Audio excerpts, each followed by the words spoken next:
Black Ops 7 is looking like a very weird year for Call of Duty, and here's why. Call of Duty and Activision invited me out to COD Next, and I had a ton of fun. But I have seen your feedback on the game itself, so I wanted to talk it over, give my own opinions after playing the game, and then do an early rating of Black Ops 7 from 1 to 10. So the main feedback that I've seen so far, at least on everything that I've posted, YouTube comments, that it's reskinned. Feels like similar to BO6, how we went from MW2 to MW3. A lot of people were calling it a DLC, and I honestly see what they mean.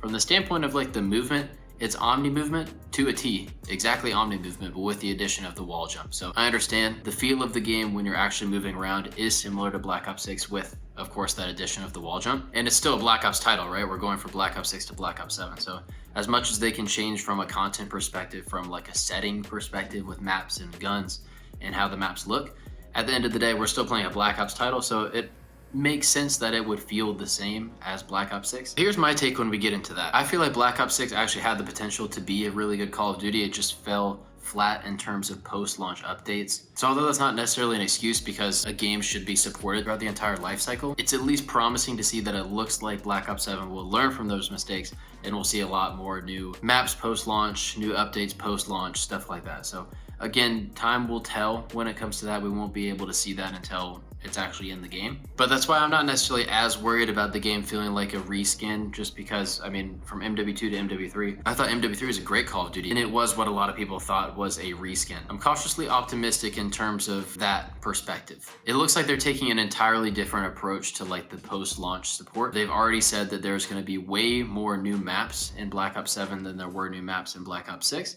Hopefully all those will be viable, but again, we'll have to wait and see. And then from like the zombie side, the campaign side, all that, from like a casual Call of Duty fan that's there to play everything, not just like multiplayer that my channel fully focuses on, I think it's gonna be a good year. It's just a matter of getting people to like test out the game and see and actually feel it out for themselves. So I think the beta will actually be a good time for people to understand. Now, we already mentioned the movement earlier, so let's talk about the movement again. One thing that I didn't see, which was surprising, is that people were not necessarily upset by the wall jump. The main comments that I saw about the wall jumping were that the movement feels so similar to Black Ops 6 that it's just like a little gimmick that they added. I actually thought it was pretty interesting. Movement, look, very similar to BO6. Like, you can dive, I'm playing on hybrid any direction.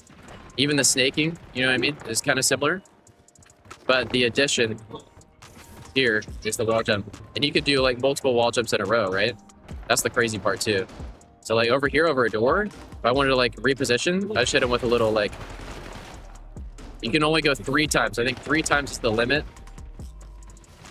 3 times the limit, and then you're not allowed to wall jump. It felt kind of like a jetpack, to be honest. It felt like an Advanced Warfare boost up into the air. And the fact that people weren't super opposed to that, at least like that's not their main problem with Black Ops 7 so far, I think that might be a good thing, because it's definitely going to add a skill gap. And there's some interesting like finesse scenarios, like with jumping over a door to the other side. If you feel like you're trapped in one corner, you can easily reposition and then shoot somebody in the back. That part is cool. Flying out with somebody from opposite directions is going to actually feel like you're playing Black Ops 3, having to lock onto people that are flying at you. So definitely a ton of potential when it comes to the movement. This is coming from like a sweaty multiplayer perspective. So the casual player might get killed by the wall jump and immediately give up. I'm looking forward to it. I think it's going to be a fun year of Call of Duty, especially from a movement and multiplayer perspective, especially when we talk ranked play later on in the year. Now, another important thing, which I honestly feel like is the most important aspect of Black Ops 7 that they need to lock in, is the maps. And people weren't really saying anything bad about the maps.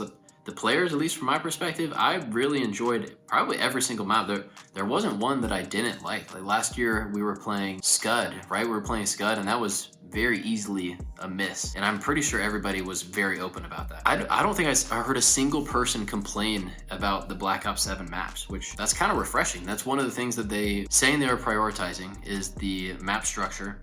And when I looked at the TAC map for each of the maps, I was honestly pretty surprised. You could tell 3 distinct lanes on about every one, and even when they weren't distinct, you could still kind of draw the pathways where it wasn't just 2 lanes or wasn't just a bunch of jumbled mess. The hardpoint maps that we played, the overload maps, we can talk overload in a little bit, everything seemed to flow really well. The weirdest one was probably I can't remember the name of it. It's like a Tokyo map with a train or something that fell in the middle of it. It felt weird at first, but the more that I played it, especially on hardpoint, the more I got used to it and the better that I thought it actually was. The way that the hardpoints rotated felt like it was a whole new area of the map every time. It wasn't just one stale vibe throughout the entire hardpoint rotation, which I thought was nice. I was able to read spawns pretty well. which is a really good thing when it comes to hardpoint. Normally at the beginning of games, the spawns are kind of weird, but I found myself actually reading the spawns pretty well. So if they can keep that up post-launch and stay with the 3-lane style, maybe switch it up every now and then, I'm cautiously optimistic and really hoping that we're in for a good year on the post-launch stuff. They can hone in the maps. BO6 would have been one of the best CODs of all time if they could have actually gotten the maps right. That's how things are looking for BO7. We are in for a good year. And the last feedback I saw that I'll go over today is the streaks. People were saying that some of them were pretty cheesy. I'm actually one for being okay with powerful kill streaks. That makes the game fun and it makes it feel rewarding to actually go on a streak. The one that I'm thinking of is the sniper that can see through walls. It shows the skeleton kind of like somebody with wall hacks would see, because you actually do have wall hacks. That one probably needs a little bit more counterplay. You probably should be able to see like where they're actually aiming and maybe be able to dodge it or avoid it or something like that. And then the VTOL, I called in the VTOL a ton, and the dog.